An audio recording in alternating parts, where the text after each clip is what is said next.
नमस्कार, मैं कमलेश कबीर आपका एक बार फिर स्वागत करता हूं इस नए एपिसोड में। आज के इस एपिसोड में हम बात करेंगे सलीम खान की। सलीम खान उर्फ योगेंद्र यादव इस देश के जाने माने सेफोलॉजिस्ट, शिक्षाविद, किसान, राजनेता, डॉक्टर, इंजीनियर, आप कुछ भी कह सकते हैं। एक ऐसा व्यक्तित्व जो हर फील्ड की जानकारी रखता हो और दूसरे के काम में टांग अड़ाता हो, उस शख्सियत का नाम है योगेंद्र यादव। और सबसे बड़ी बात यह है कि एनसीईआरटी की जो सिलेबस की जो रिवीजन कमेटी है, रिवाइज कमेटी, उसमें भी मेंबर है योगेंद्र यादव। तो आप योगेंद्र यादव की सोच से क्या उम्मीद रख सकते हैं? तो बड़े दिनों से योगेंद्र यादव खामोश बैठा था। खामोश का मतलब क्योंकि बिहार के चुनाव थे और योगेंद्र यादव चुप बैठा था, कुछ बोल नहीं रहा था। तो इसके पीछे का कारण था, इसके पीछे का अगर आप कारण को समझोगे तो वो चुप चुप रहकर जो है वो इस देश में आग लगाने के लिए एक बहुत बड़ी तैयारी कर रहा था। आप 4 दिन पहले का योगेंद्र यादव का स्टेटमेंट देखोगे तो स्टेटमेंट यह था कि चुनाव आयोग और विपक्ष के बीच में जो है वो युद्ध होगा। तो एसआईआर को लेकर आपने देखा होगा योगेंद्र यादव लगातार चुनाव आयोग के ऊपर हमलावर है।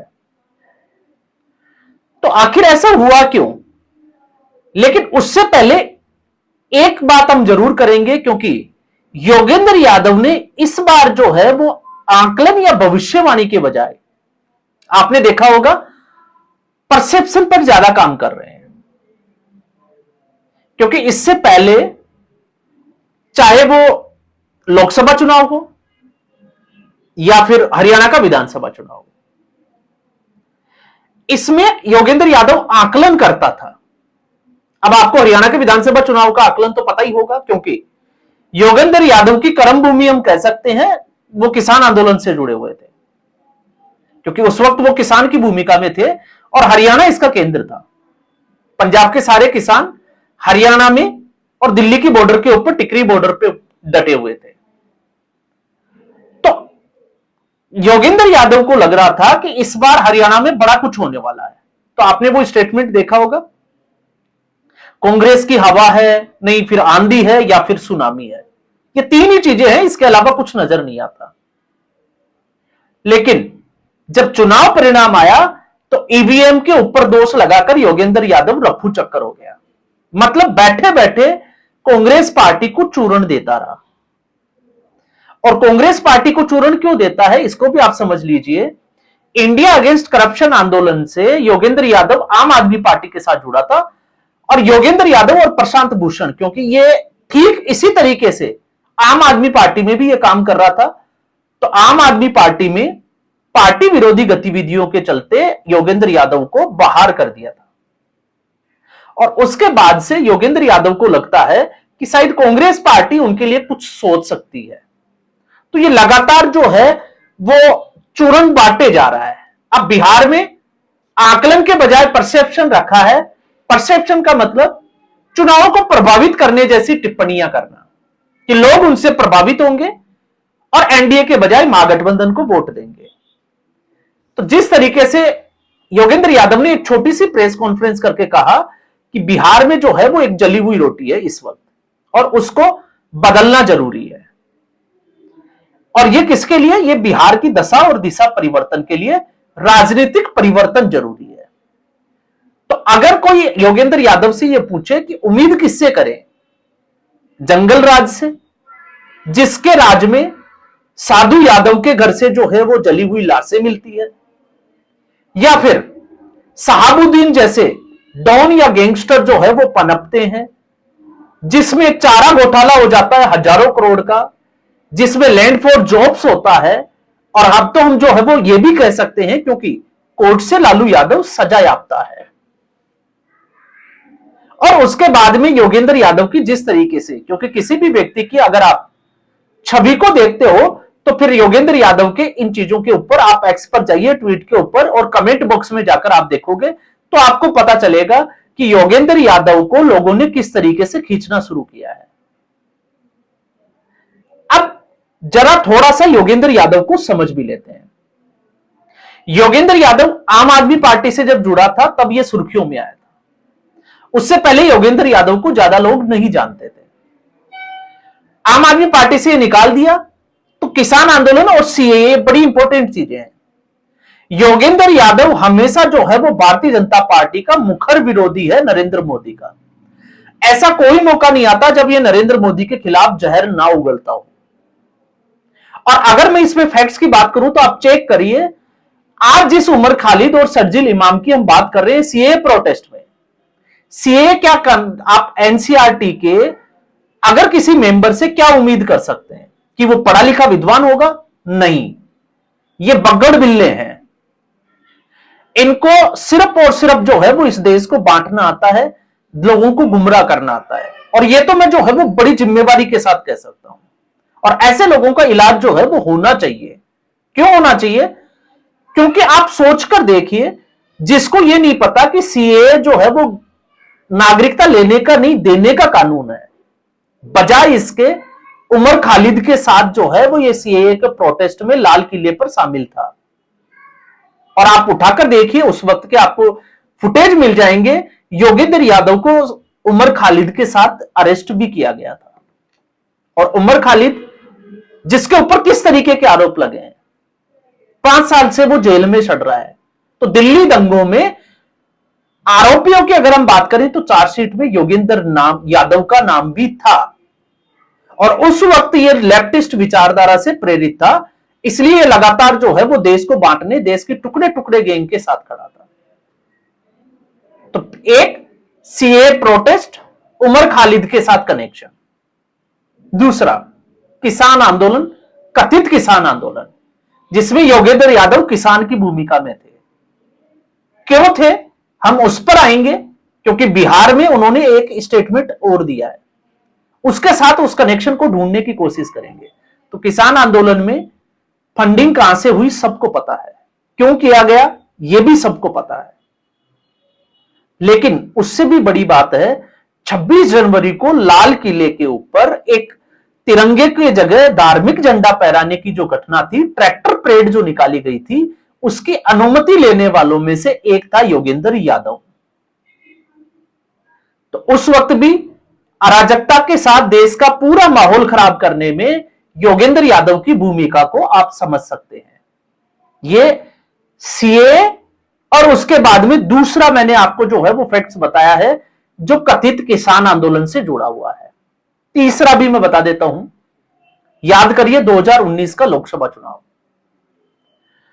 जब मैं ये कहता हूं कि योगेंद्र यादव उस विचारधारा से आते हैं, कम्युनिस्ट विचारधारा से, जो इस देश के टुकड़े टुकड़े गैंग के साथ खड़ी होती है। एक नस्ल जो है वो तैयार की जाती है शैक्षणिक संस्थानों में। और जब हम ये कहते हैं कि सरकार किसी की भी हो, सिस्टम हमारा होगा, तो योगेंद्र यादव जैसे लोग एनसीईआरटी के जैसे सिस्टम में घुसे हुए हैं, तो ये उसी तरीके की नस्ल तैयार करते हैं। जब भी आप एनसीईआरटी में बदलाव की बात करोगे, योगेंद्र यादव का स्टेटमेंट उसके खिलाफ आएगा ही आएगा। तो अब मैं ये क्यों कह रहा हूं, क्योंकि जेएनयू में नारे लगे थे, भारत तेरे टुकड़े होंगे, अफजल गुरु, अफजल हम शर्मिंदा है, तेरे कातिल जिंदा है। यह नारा किसने दिया था? यह नारा दिया गया था कन्हैया कुमार की तरफ से। और कन्हैया कुमार, क्योंकि उस वक्त लेफ्ट जो है वो पूरा घुसा हुआ था, और अब जो है वो एक बदलाव की दिशा में जितनी भी जो शैक्षणिक संस्थान है, यूनिवर्सिटीज है, उसमें एबीवीपी जो है वो इस लेफ्ट विचारधारा की कमर तोड़ रही है। इसलिए आपने देखा कि एबीवीपी जो है वो अपना झंडा फहरा रही है। और हैदराबाद जैसी यूनिवर्सिटी में एबीवीपी के लोग, स्टूडेंट्स ने जिस तरीके से ढोल लगानों के साथ दे दी हमने आजादी, ठोक के दी है हमने आजादी, फिर चाहे वो आतंकवादी हो, नक्सली हो, अफजल गुरु हो या याकूब मेनन हो, तो आपको पता होगा कि अब जो है वो बदलाव आ रहा है, समय लगेगा। तो ये सिस्टम टूट रहा है, ऐसा हम कह सकते हैं, इसकी उम्मीद जो है वो लगाई जा सकती है। लेकिन कन्हैया कुमार के साथ उस प्रचार अभियान में योगेंद्र यादव भी शामिल था कन्हैया कुमार के लिए।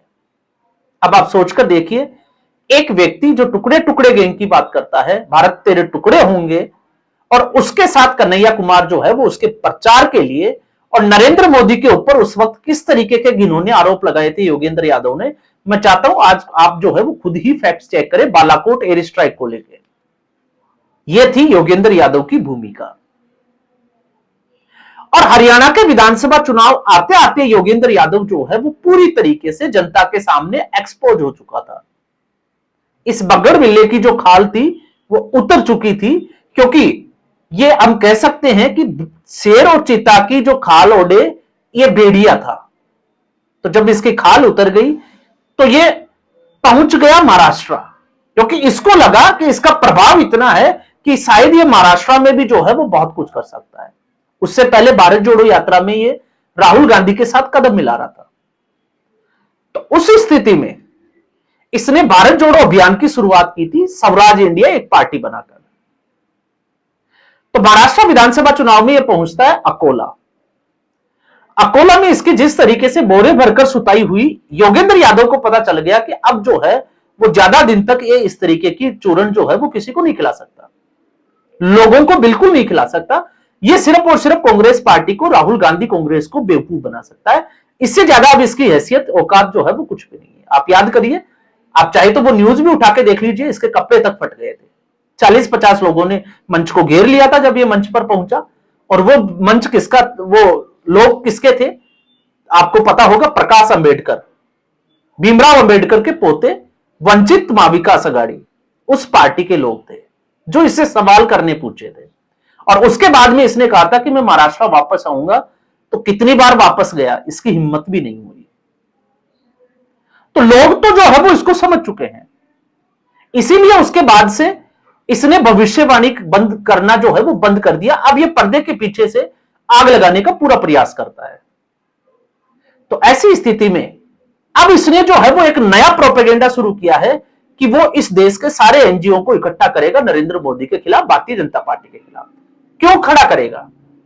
क्योंकि जो योगेंद्र यादव अब तक जो है वो विदेशी फंड के ऊपर पल रहा था और इस देश की सरकार के खिलाफ काम कर रहा था, तो जिस तरीके से आपको पता होगा जो विदेशी फंड एनजीओ को आता था, सरकार ने उसको जो है वो बैन कर दिया, बंद कर दिया।